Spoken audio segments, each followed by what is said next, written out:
अभी जब टोटी भैया अखिलेश यादव ममता बानो की हार पे ममता बानो से मिलने के लिए बंगाल गया तो वहां पर जाकर ममता बानो से क्या कहा? हारे नहीं है। नहीं, आप हारे नहीं है। ना ना ना ना ना ना यू ना हारी ना, कतई ना हारी, बिल्कुल ना हारी, हारी ना सके, यू थोड़ी हारी है, नेहा हारी है।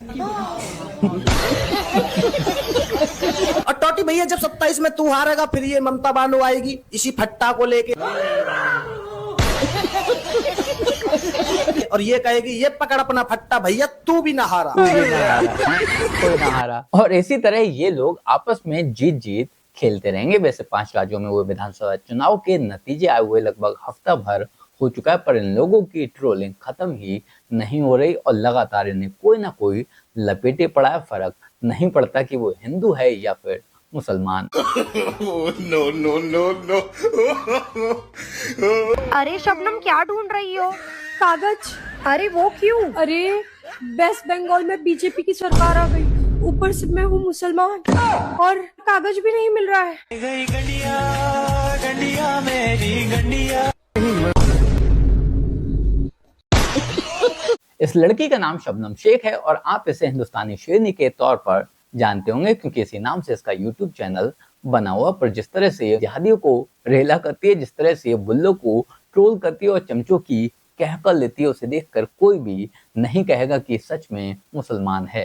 अरे शबनम क्या ढूंढ रही हो? कागज। अरे वो क्यों? अरे वेस्ट बंगाल में बीजेपी की सरकार आ गई। वैसे भले ही ये ट्रोलिंग हो, पर जो मुद्दा शबनम शेख उठा रही है वो एकदम सही है, एकदम जेन्युइन है। जिसके पास भी कागज मिल जाएंगे वो तो पश्चिम बंगाल में रह जाएगा, वो तो वहां पर बसा रहेगा, लेकिन जो भी इलीगल माइग्रेंट है या फिर घुसपैठिया है उसे लात मारकर भगा दिया जाएगा। और ऐसा मैं नहीं बल्कि होम मिनिस्ट्री कह रही है, केंद्र की भी और पश्चिम बंगाल की सरकार भी। शुभेंदु अधिकारी ने तो इलेक्शन जीतते ही साफ साफ कह दिया था कि यहाँ पर सबका साथ सबका विकास नहीं चलेगा, जो हमारे साथ है हम उनके साथ हैं। ममता कहती थी वहाँ के वोटरों को, हिंदू वोटरों को, तुम अगर हमको न चाहो तो कोई बात नहीं, अगर किसी और को चाहोगे तो मुश्किल होगी।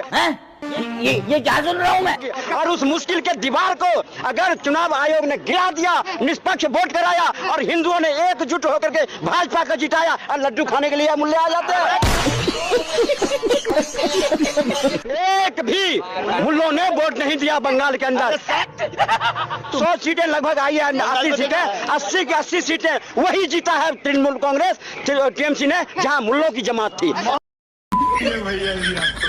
छत्र 206 सीटें आई है, वो वहाँ के 120 या 70% सनातनियों की जीत है, हिंदुओं की जीत है, कठमुल्लों की जीत नहीं है। क्या बात है सर, क्या बात है सर। ने बात तो बराबर बोली है, कड़क बोली है, 100% सच बोली है, लेकिन जिस तरह से बोली है, जिस अंदाज के साथ में बोली है, वो अंदाज काफी लोगों का अंग विशेष जला सकता है और शायद इसी वजह से हो सकता है ये किसी तरह की मुसीबत में आ जाए। लेकिन हाँ, चचा को मानना पड़ेगा कि इस उम्र में भी इनके जोश में कोई भी कमी नहीं आ रही और ये सामने बैठे जिहादियों को भी एकदम रेल दे रहे हैं। आप कह रहे थे कि बीजेपी की सरकार नहीं बनेगी, ममता दीदी की बनेगी। नहीं ये बात नहीं, मैं ये रंग बदलते हैं, जैसे गिरगिट रंग बदलता है ना रंग। अब मैं कह रहा हूँ ना, अब मैं भारत सरकार से कहना चाहता हूँ कि अब सबका साथ सबका विकास नहीं चलेगा, अब जिसका साथ उसका विकास चलेगा।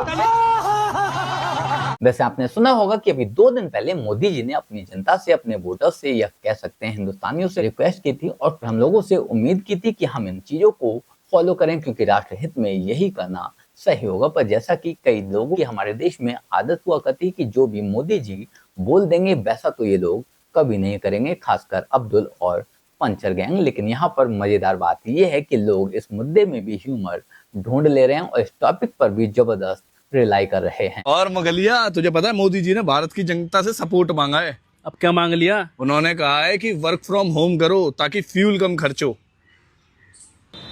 टंकी फुल कर दो। और उन्होंने कहा है कि भारत का पैसा भारत में रहे, इसलिए 1 साल तक फॉरेन ट्रिप्स को होल्ड पे रख दो। एक दुबई की फ्लाइट बुक कर दो भाईजान, शेख साहब ने बुलाया है, उनका संडास ब्लॉक हो गया है। और भी कुछ कहा क्या मोदी ने? हाँ, और उन्होंने कहा है कि 1 साल तक कितना भी जरूरी काम हो गोल्ड में निवेश मत करो ताकि इंडिया का पैसा इंडिया में घूमता रहे और इंडियन रुपये की वैल्यू बढ़े। क्या? अच्छा रहने दो।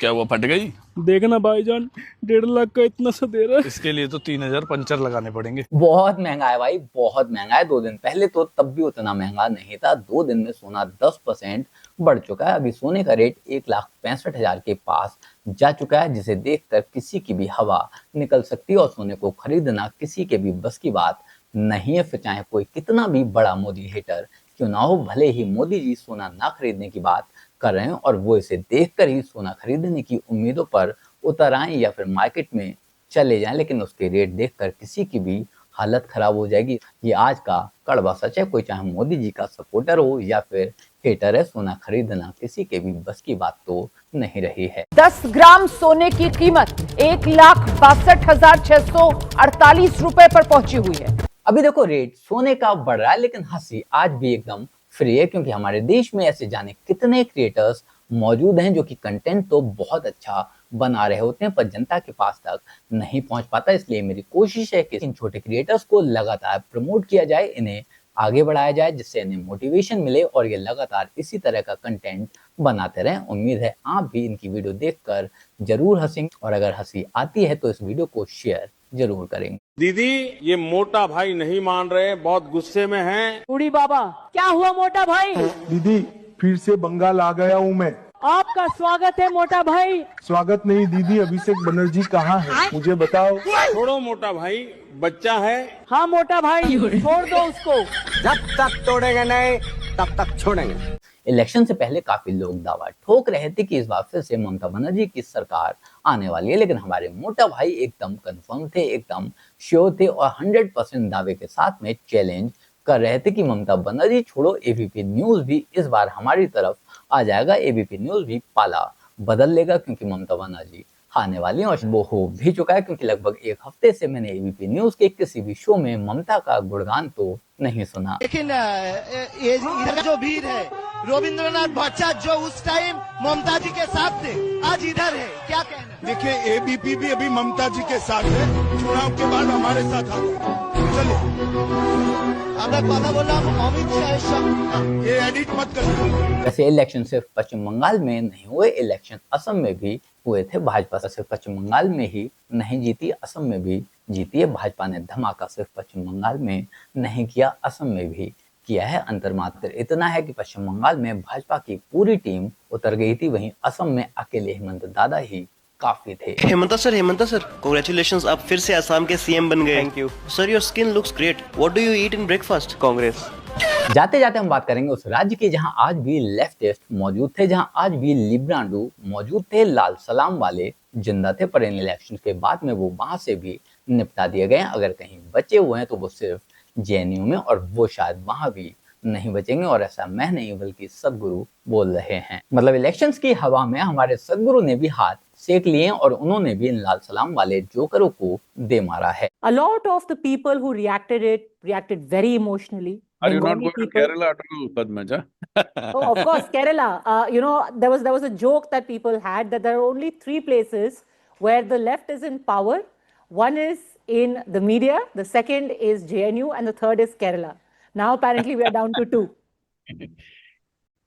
Well, that will also erode, which is, I think, already happening. बिल्कुल नहीं रहेंगे, कोई चांस ही नहीं है। मेरे हिसाब से अगले 5 साल में ये लेफ्टिस्ट जेएनयू से भी खत्म हो जाएंगे, इनका वहां से भी वजूद खत्म हो जाएगा। बाकी ये वीडियो अगर आपको पूरा देखना है तो मेरे चैनल पर पहले से ही अपलोडेड है। बाकी आपको इन क्लिप्स में कौन सी क्लिप सबसे ज्यादा मजेदार लगी कमेंट कर जरूर बताएं। जल्द मिलते हैं किसी नए वीडियो में नए टॉपिक के साथ। गुड बाय, नमस्कार, जय हिंद।